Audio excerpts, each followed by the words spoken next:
안녕하세요. 오늘은 FMS 2026 정식 명칭 퓨처 오브 메모리 앤 스토리지 종합 리뷰를 시작하겠습니다. 이 행사는 2006년 플래시 메모리 서밋이라는 이름으로 출발해서 올해로 20주년을 맞은 세계 최대 규모의 메모리와 스토리지 기술 행사입니다. 8월 4일부터 6일까지 사흘간 미국 캘리포니아 산타클라라 컨벤션 센터에서 열렸습니다. 20년 전 이 자리에 모인 사람들은 낸드가 HDD를 데이터 센터에서 몰아낼 수 있을지를 두고 논쟁했는데요. 올해의 논쟁은 훨씬 좁고 훨씬 중요합니다. AI 가속기에 붙어있는 작고 비싼 HBM과 그 뒤에 있는 거대하고 느린 스토리지 사이의 빈 공간을 무엇으로 채울 것인가? 이게 올해의 질문이었습니다. 참관객은 3,500명 이상, 전시기업은 100곳 이상으로 작년보다 확실히 커졌고요. 삼성전자와 SK하이닉스가 개막 첫날 나란히 기조연설을 맡았습니다. 그럼 지금부터 핵심 내용을 함께 살펴보겠습니다. 이번 FMS 2026은 크게 세 가지 키워드로 요약할 수 있습니다. 첫 번째는 구조 재배치입니다. 삼성전자가 GHBM이라는 개념을 내놨는데요. 지금까지 HBM은 인터포저 위에서 AI 가속기 옆에 나란히 놓였습니다. 삼성은 이걸 가속기 위에 수직으로 쌓겠다고 했습니다. 데이터가 이동하는 거리를 본딩된 두 웨이퍼 사이 간격 수준으로 줄이겠다는 겁니다. HBM5 대비 성능 8배를 주장했습니다. 두 번째는 표준화입니다. SK하이닉스가 샌디스크와 함께 HBF, 하이밴드위스 플래시의 첫 표준 규격을 공개했습니다. HBM과 SSD 사이에 세 계층을 하나 만들겠다는 건데요. 중요한 건 이걸 자기들끼리 쓰는 독점 기술이 아니라 OCP를 통해 개방형 표준으로 냈다는 점입니다. 최대 512GB, 대역폭은 0.4에서 3.0TB/s까지 세 등급입니다. 세 번째는 공정 전환입니다. 삼성이 400단 이상, SK하이닉스가 375단, 키옥시아가 332단 낸드를 각각 내놨는데 전부 웨이퍼 본딩 공정을 씁니다. 서로 다른 제품을 내놓은 네 회사가 하나의 공정 기술에 공통으로 의존하고 있다는 게 올해의 조용한 진짜 이야기입니다. 이번 행사의 규모부터 살펴보겠습니다. 주최 측 발표 기준으로 참관객이 3,500명을 넘었습니다. 예년에는 3,000명 수준이었으니까 눈에 띄게 늘어난 겁니다. 전시기업도 작년 70여 곳에서 올해 100곳 이상으로 확대됐습니다. 현장에서 커피줄을 서 있던 업계 관계자들이 몇 년 전만 해도 FMS가 이 정도 인기는 아니었다고 말했다는 취재 내용이 있는데요. 이게 분위기를 잘 보여줍니다. 올해가 20주년입니다.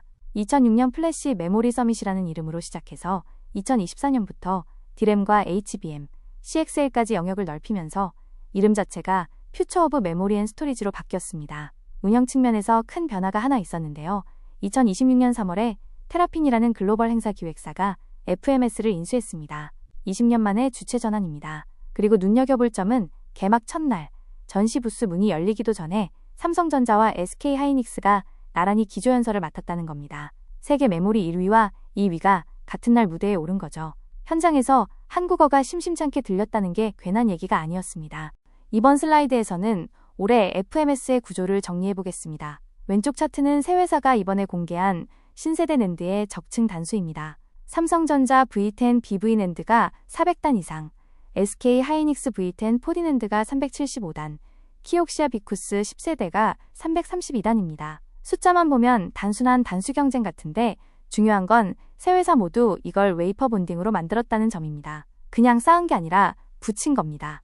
오른쪽을 보시면 AI 메모리 월, 즉 메모리 벽을 넘기 위한 4가지 해법이 정리되어 있습니다. 첫 번째는 가속기 패키지 위에 플래시를 올리는 방식, HBF입니다. UCI로 연결하고 낸드 특성상 추론 전용입니다. 두 번째는 프로세서 위에 메모리를 쌓는 삼성의 GHBM입니다. 열저항이 최대 난제이고 양산 일정은 나오지 않았습니다. 세 번째는 플래시를 있던 자리에 두고 더 빠르게 만드는 방식, 키옥시아 GP1입니다. 베스트 오브 쇼를 받았습니다. 네 번째는 메모리 버스로 확장하는 CXL 계열입니다. 여기서 중요한 건 이 4가지가 서로 합의하지 않는다는 겁니다. 그리고 대부분 같은 서버 안에 함께 들어갈 수 없습니다. 올해 FMS에서 가장 큰 화제는 단연 삼성전자의 GHBM이었습니다. 키노트 제목은 Driving the Wave of AI Revolution, 3D Innovations in Memory and Storage Architecture였고요. 플래시 개발 실장인 이진엽 부사장과 D램 설계팀의 김경윤 상무가 함께 무대에 올랐습니다. 핵심 아이디어는 이렇습니다. 지금까지 HBM은 인터포저라는 판 위에서 AI 가속기 옆에 나란히 놓였습니다. 삼성은 이걸 가속기 바로 위에 쌓겠다고 했습니다. 아파트로 비유하자면 옆동에 살던 이웃을 위층으로 옮기는 겁니다. 데이터가 오가는 거리가 본딩된 두 웨이퍼 사이 간격까지 줄어듭니다. 삼성이 제시한 수치는 HBM5 대비 성능 8배, 밀도 10배 이상, 에너지 효율 3배, 열저항 50% 이상 감소입니다. 다만 여기서 두 가지를 꼭 붙잡고 가셔야 합니다. 첫째, 비교 대상인 HBM5는 아직 출하되는 규격이 아닙니다. 즉 컨셉과 컨셉을 비교한 숫자입니다. 둘째, 열저항 수치를 전면에 내세웠다는 것 자체가 중요합니다. 메모리가 지금까지 프로세서 옆에 있었던 이유가 바로 열이거든요. 삼성이 그 숫자를 먼저 꺼냈다는 건 난제가 어디 있는지 스스로 인정한 것으로 읽힙니다. 그리고 현장에서 GHBM은 실물이 아니라 모형으로만 전시됐고 양산 일정은 나오지 않았습니다. 다음으로 주목할 발표 두 건을 보겠습니다. 왼쪽은 SK하이닉스와 샌디스크가 공개한 HBF 첫 표준 규격입니다. HBM과 SSD 사이에 새로운 계층을 하나 만드는 건데요. 낸드를 쓰기 때문에 용량을 크게 가져가면서 HBM에 가까운 대역폭을 냅니다. 8단과 16단 TSV 적층으로 장치당 최대 512GB, 대역폭은 3등급으로 나뉘어서 0.4에서 3.0TB/s입니다. 최상위 등급은 HBM4 스택과 같은 대역입니다. 연결은 UCI라는 업계 표준 칩넷 인터페이스를 씁니다. 여기서 숫자보다 중요한 게 있습니다. 컨소시엄 출범 6개월 만에 구글과 텐스토렌트가 합류했다는 점입니다. 하이퍼스케일러 하나와 가속기 설계사 하나가 붙었다는 건 메모리 회사 둘이서 자기들끼리 얘기하는 단계를 벗어났다는 뜻입니다. 다만 제약이 분명합니다. 낸드는 쓰기가 느리고 내구성이 유한합니다. 그래서 HBF는 가중치가 고정된 추론에는 맞지만 가중치가 계속 바뀌는 학습에는 맞지 않습니다. 오른쪽은 키옥시아 GP1입니다. 베스트 오브 쇼를 받았고요. 접근법이 정반대입니다. 플래시를 있던 자리에 두고 대역폭이 아니라 초당 독립 접근 횟수를 최적화했습니다. 512바이트 단위로 랜덤 리드 1000만 IOPS, 지연은 5마이크로초 미만입니다. 계산해보면 실제 데이터 이동량은 초당 5GB 정도밖에 안 됩니다. 이건 의도된 설계입니다. KV 캐시 오프로드나 임베딩 조회처럼 처리량이 아니라 접근 횟수가 병목인 작업을 겨냥한 거죠. 재밌는 건 이 자리가 2022년 단종된 인텔 옵테인이 있던 자리라는 점입니다. 이번 FMS의 키노트는 서사가 서로 달랐습니다. 첫 번째는 삼성전자입니다. 이진엽 부사장과 김경윤 상무가 3D 구조로 메모리와 스토리지 아키텍처를 다시 설계하자는 이야기를 했습니다. GHBM, 지낸드 5, V10, BV 낸드를 따로따로가 아니라 하나의 3D 전략으로 묶어서 제시했고요. 그런데 발표문의 마지막 섹션이 흥미롭습니다. 메모리와 파운드리와 첨단 패키징을 다 갖춘 유일한 통합 IDM으로서 원스톱 턴키를 제공하겠다는 내용인데요. 이게 사실상 진짜 메시지로 보입니다. GHBM은 메모리 배지를 달고 있지만 실은 파운드리 세일즈라는 해석이 가능합니다. 두 번째는 SK하이닉스입니다. 김천성 부사장과 강욱성 부사장이 에이전틱 AI 시대의 티어드 메모리, 즉 계층형 메모리 아키텍처를 제시했습니다. 요지는 단일 메모리 타입 하나로는 이 문제를 못 푼다는 겁니다. 여러 메모리를 하나의 시스템으로 엮어서 최적화하자는 거고 HBF는 그 계층의 한 조각입니다. 삼성이 제품 서사라면 SK하이닉스는 아키텍처 서사입니다. 세 번째는 스케일플럭스 CEO와 엔비디아의 제이슨 하디가 함께한 공동 키노트입니다. 플래시가 AI 추론을 위한 새 메모리 계층으로 떠오르고 있고 학습에서 추론으로 넘어가는 흐름이 데이터 센터 스토리지 설계 자체를 바꾸고 있다는 이야기였습니다. 팟 단위로 KV 캐시를 공유하는 엔비디아 CMX 아키텍처가 그 결론입니다. 작년 FMS 2025와 비교하면 방향이 꽤 뚜렷하게 보입니다. 가장 극적인 변화는 HBF입니다. 작년에는 SK하이닉스와 샌디스크가 MOU를 맺고 베스트 오브 쇼를 받은 게 전부였습니다. 1년 만에 그게 실제 표준 문서가 됐고 그것도 구글과 텐스토렌트를 끌어들인 개방형 규격으로 나왔습니다. 낸드는 작년 키옥시아 LC9가 245.76TB로 베스트 오브 쇼를 받았는데 올해는 새 회사가 400단, 375단, 332단을 각각 들고 나왔습니다. 전부 본딩 공정입니다. HBM은 세대가 한 칸 움직였습니다. 작년에 SK하이닉스가 HBM4 개발 완료를 발표했다면 올해는 삼성이 2월에 HBM4 양산, 5월에 HBM4 2샘플을 마친 상태로 왔고 무대 위 논의는 이미 HBM5와 GHBM으로 넘어가 있었습니다. CXL도 달라졌습니다. 작년의 부분적 논의에서 올해는 SK하이닉스가 마벨과 함께 연산 기능까지 얹은 CMM-AX를 내놨습니다. 소프트웨어 쪽 변화도 짚어야 합니다. 엔비디아가 큐파일을 오픈소스로 풀었고 스토리지 넥스트에 40개 이상의 벤더가 모였습니다. 벤더별 독점 스택이 아니라 개방형 컨소시엄이 기본값이 됐다는 신호입니다. 국내 메모리 투톱의 현장 성과도 짚어보겠습니다. 왼쪽 삼성전자부터 보시죠. AI 클라우드 서버를 형상화한 부스에 약 30종의 기술을 전시했고요. 키노트에서는 세계 최소형 256TB SSD를 실물로 공개했습니다. V9 QLC 낸드에 5나노 컨트롤러를 얹은 제품인데 이진엽 부사장이 이 SSD 하나 가격이 고급 세단 한 대와 맞먹는다. 잃어버리면 새 직장을 찾아야 할지도 모른다. 고 말해서 객석에서 웃음이 터졌다고 합니다. 적층 메모리의 방열 기술인 HPV, 히트 패스블럭을 빌딩의 굴뚝에 비유해 설명한 것도 인상적이었습니다. FMS 어워즈에서는 LPDDR5X-핌으로 차세대 메모리상을, V10BV 낸드로 3DN 낸드 혁신상을 받아 이 관왕에 올랐습니다. 다만 GHBM과 지낸드5는 양산 제품이 없어 모형만 전시됐습니다. 오른쪽 SK 하이닉스입니다. V10 375단 4D 낸드 웨이퍼를 처음 공개했고 전력 효율이 이전 세대의 2.5배입니다. 이 낸드를 쓴 엔터프라이즈 SSD는 2027년 초 양산 예정입니다. 그리고 마벨과 함께 CMM-AX를 내놨는데요. 마벨의 스트럭테라 A 엔진에 암 데이터 센터 CPU를 16개 넣어서 메모리 안에서 직접 연산을 합니다. 검증 결과 단일 GPU 대비 5.5배, 듀얼 GPU 대비 3.6배 처리량을 냈습니다. 한 가지 아쉬운 점은 정작 HBF는 표준만 나왔을 뿐 실물도 모형도 전시되지 않았다는 겁니다.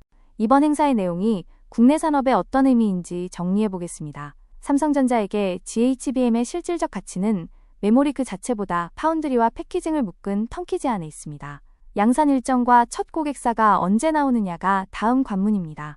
SK 하이닉스는 HBF 표준과 CXL 연산 모듈로 아키텍처 주도권을 잡았는데 관건은 구글 딥마인드 같은 실사용자의 실증 결과입니다. 네이버나 카카오처럼 대규모 추론 서비스를 운영하는 곳은 KV 캐시를 어디에 둘지가 새로운 설계 결정 항목이 됐습니다. CXL 모듈이나 고아이옵스 SSD 도입을 검토할 시점입니다. 삼성 SDS와 LG CNS 같은 시스템 통합 사업자는 냉각을 봐야 합니다. PCI 익스프레스 6.0 엔터프라이즈 SSD가 액체 냉각을 옵션이 아니라 전제로 삼기 시작했거든요. 국내 컨트롤러와 팹리스 업체에게는 UCIe와 CXL 컨트롤러가 새 격전지입니다. OCP 표준 활동에 참여하느냐가 사실상 진입장벽을 가릅니다. 마지막으로 IT 조달을 담당하시는 분들, 400단급 낸드의 밀도 향상은 두 분기 안에 비트 공급과 계약 가격에 반영될 가능성이 높습니다. 조달 타이밍을 다시 보셔야 합니다. 다만 이 슬라이드의 내용은 발표를 바탕으로 한 분석이지 각 사공식 입장이 아니고 투자 조언도 아니라는 점 말씀드립니다. 이번 리뷰를 바탕으로 실제로 무엇을 해야 할지 정리해보겠습니다. 먼저 즉시 시도할 수 있는 것들입니다. 엔비디아가 큐파일 API를 오픈소스로 풀었습니다. 구글, 인텔, 엔비디아, 메타가 공동 메인테이너라서 특정 벤더에 묶이지 않습니다.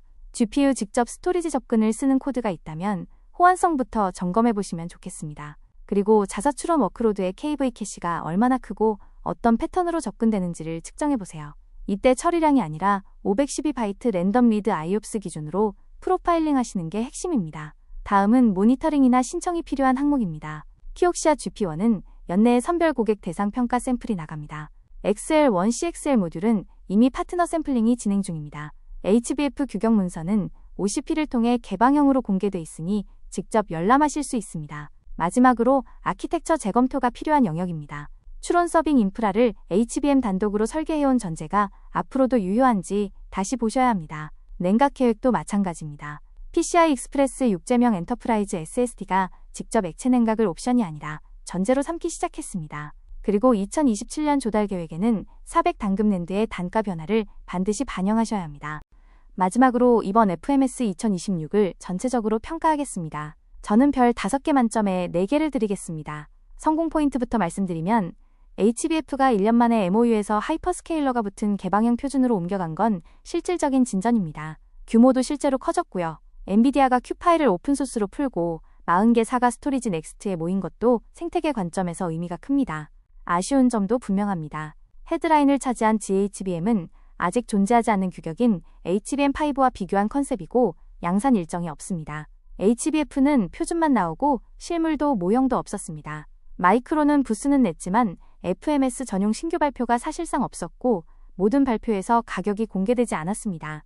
향후 6개월에서 1년을 보면 400단급 낸드의 밀도 향상은 두 분기 안에 비트 공급과 계약 가격에 반영될 가능성이 높습니다. HBF는 2027년 중 첫 고객 샘플링에 들어갈 것으로 보이고요. CXL 시장은 요그룹 전망대로라면 2028년까지 8배 가까이 성장합니다. 그런데 아무도 무대에서 답하지 않은 질문이 하나 있습니다. 이번에 경쟁한 4개의 아키텍처는 전부 HBM이 희소하고 비싸기 때문에만 존재하는 계층을 겨냥합니다. HBM 생산 능력 확대가 수요를 앞지르거나 추론 경제학이 바뀌면 이 계층 자체가 선택사항이 됩니다. 이번 주에 발표된 것 중 2027년 이전에 대량 출하되는 건 없습니다. 지금 실제로 출하되는 건 낸드뿐이고 그것은 전부 단순히 쌓은 게 아니라 붙인 것입니다. 오늘 FMS 2026 리뷰 어떠셨나요? 유익하셨다면 구독과 좋아요 부탁드리고 다음 영상에서 뵙겠습니다.